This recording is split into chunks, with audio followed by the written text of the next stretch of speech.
And the first necessary uh, comment or observation here is that yoga is not a singular system. There's not a kind of one template standard that either we're living up to or we're not living up to. It's been a much more prolific investigation than like a reductionistic or kind of singular enterprise.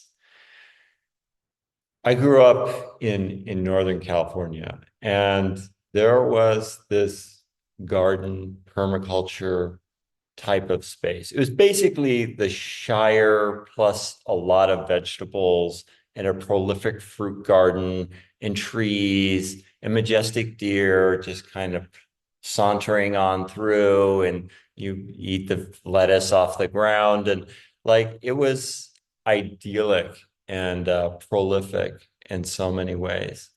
And the yoga system, for whatever reason, yogic thought, really India apparently has great soil for growing this kind of thought, reflection, and consideration. And it may be simpler just to kind of break what's the common glue that all these systems have in common? They're all trying to answer really important existential questions like, how did I get here? What's my purpose? What is existence? What is consciousness? What's the distinction between that and, say, matter? How do I live in this world and not suffer? Like these are some of the driving considerations, not just in India, but as part of being a human being. And so different schools, much like that garden that I described, came up with a body of answers as to how to go about those questions. And I just want to uphold a couple different schools to again kind of put us on the map of transformation. How does this relate to transformation? One example, well, let's just kind of burrow down into the one.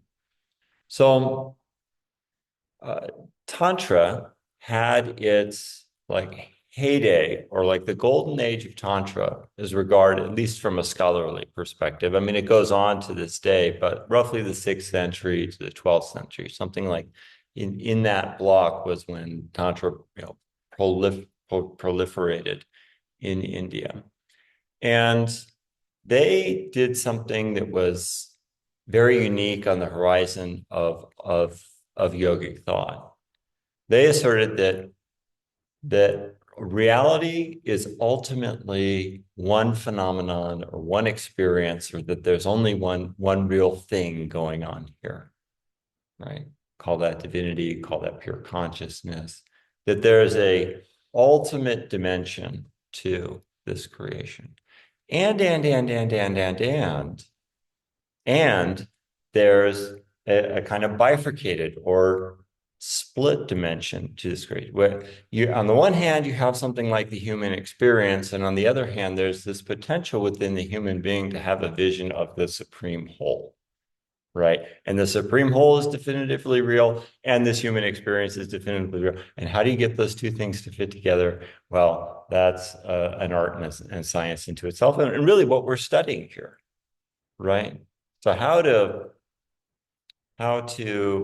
enrich your human experience in a way that has you move towards ultimate fullness and live more skillfully in your embodied space.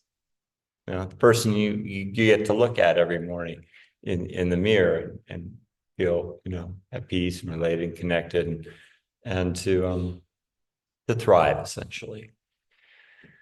That's where things like yoga asana come into play. That's where things like pranayama come into play, and meditation and meditative kriyas, moreover. So procedural, formatted types of meditation where we move here, we move there, we invoke this sound, we invoke that energy, etc., and move through the body like alchemically.